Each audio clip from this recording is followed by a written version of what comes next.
Thank you for watching, liking, commenting, sharing, and subscribing right now. I was going through my Christmas wish list today because my wife Ponzi was asking for it. Otherwise, I would end up with stuff that either I already had, I didn't need, or couldn't use. So yeah, I'm before I go into the top 5 ways to buy a perfect gift for somebody, as submitted by Ben2 from the chat room at live.pirillo.com, I want to ask you, what are some things on your wish list, gift wish list, whether it's a birthday or holiday?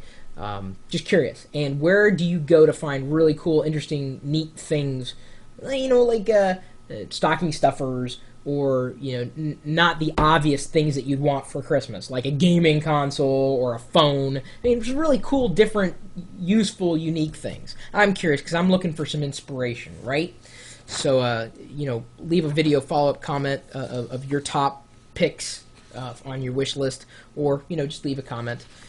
You might even think of your own top 5 list related to Christmas or anything in general. So, without further ado, the top 5 ways to buy a perfect gift, or to make that perfect gift-giving experience. Number 1, don't buy someone a gift you'd want for yourself. For instance, don't buy your mom a laptop if she hates computers and only knits. Fair enough. Although I would say that if you were to buy your mom a laptop if she hated computers, you might want to buy an affordable laptop, one that doesn't cost that much, and more importantly, show her where to find things online that she's most interested in. So you could pre-populate her browser with bookmarks of knitting websites. And you might laugh, but there are tons of knitting resources out there and communities around crafts, believe it or not. And these people are not necessarily the most technically astute, but they know that the internet is there as this wonderful resource. So if you're going to do something, do it with a reason. But I would agree, don't buy them a gift that you'd want yourself.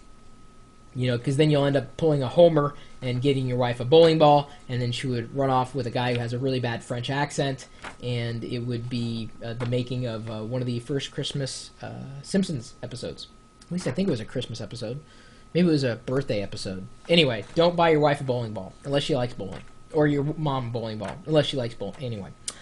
Number 2, if you get a gift card for someone, make sure it has the right features.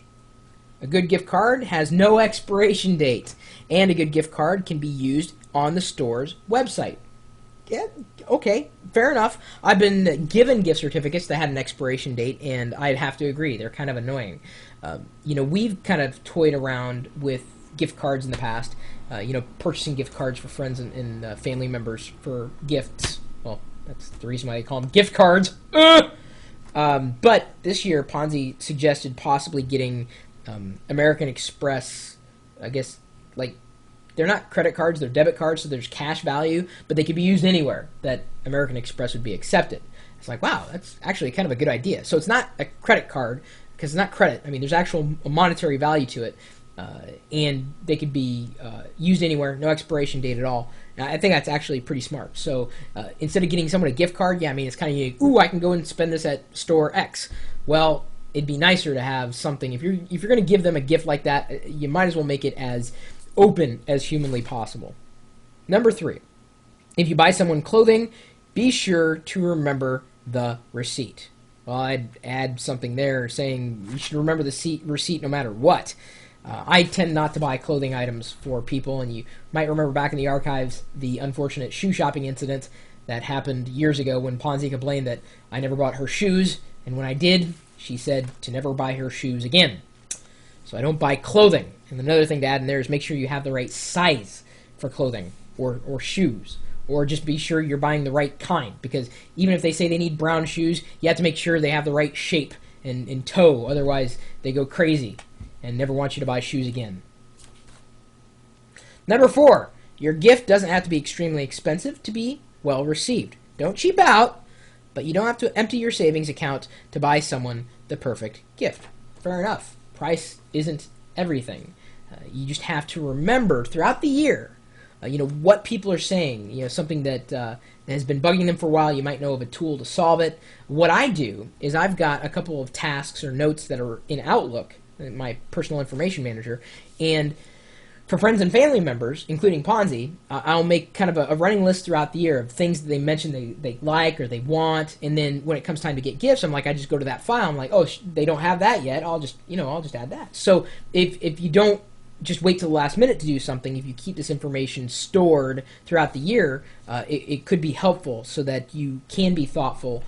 In fact, I ran across something the other day that I said, oh, my dad has been wanting something like this, and now I can't remember where I put it because I didn't add it to his file. So I was kind of stupid there. Hopefully I'll remember before Christmas. Number 5, always give batteries with gifts that require them. Ooh, so true. I can't tell you how frustrating it is to open something and say, okay, oh, cool. Oh, I need, 84 AA batteries. Great. Yeah. And the great thing about batteries is, especially this time of year, if you go to the right store, you can buy batteries for super, super cheap because they know that, people need batteries. Batteries are typically not included. I've kind of taken to, I use, for the most part, if I have high drain devices, I'll use the Energizer rechargeables, and they suit me just fine. I wouldn't put an Energizer or a rechargeable battery in everything. These are specifically for higher